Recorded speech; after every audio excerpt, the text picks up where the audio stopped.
Piemeniui gardus, bet koks obuolys ar kriaušė, iš sodo pravartu ir iš daržo.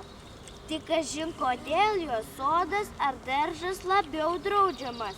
Juo daraisi smalsesnis prie tų Dievo dovanų.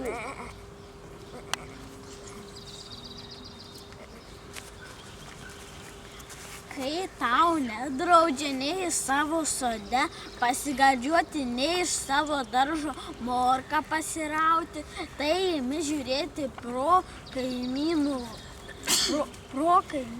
vartus į jo sodą ar daržą.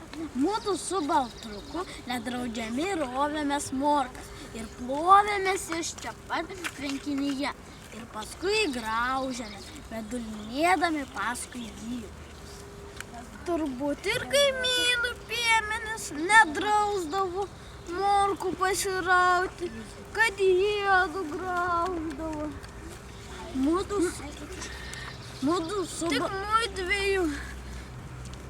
Tik muidviejų morkos buvo ilgos.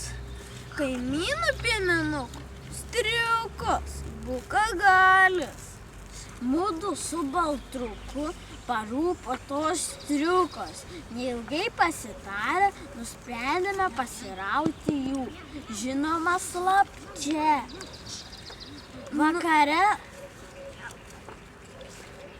Vakare parginę gyvulius priėjome didelę užuolanką prie kaimyno daržo.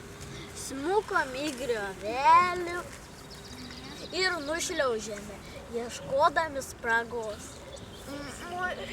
Šliaužėm tiesiai prie morkų, pasirovėm po kelias stambukas. Tuo pačiu keliu grįžome atgal, nieko nekliudami.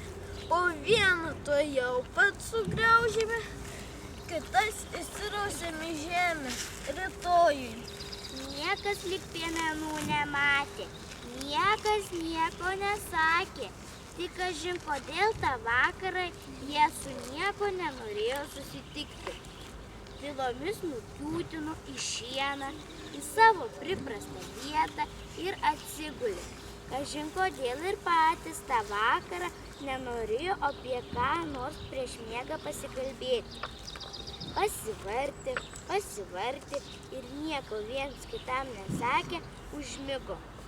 Kitą dieną morkas atsiminė tik po pusryčių.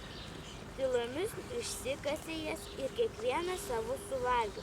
O perbėgti, kaip parginiai gyvulius, bet bėganti kaimynų merga, atsinešanti morkų glėbį. Štai keraitinį atsiuntė jūsų piemenėliams morkų. Mūsų kitokios, gal gardesnės, tegul pasmaguliauja.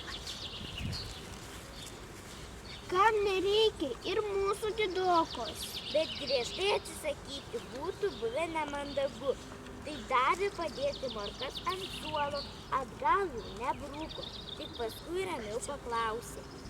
Kągi juodu gerą padarėt keraitinį, kad šitaip juodiems gražiai atsilygina.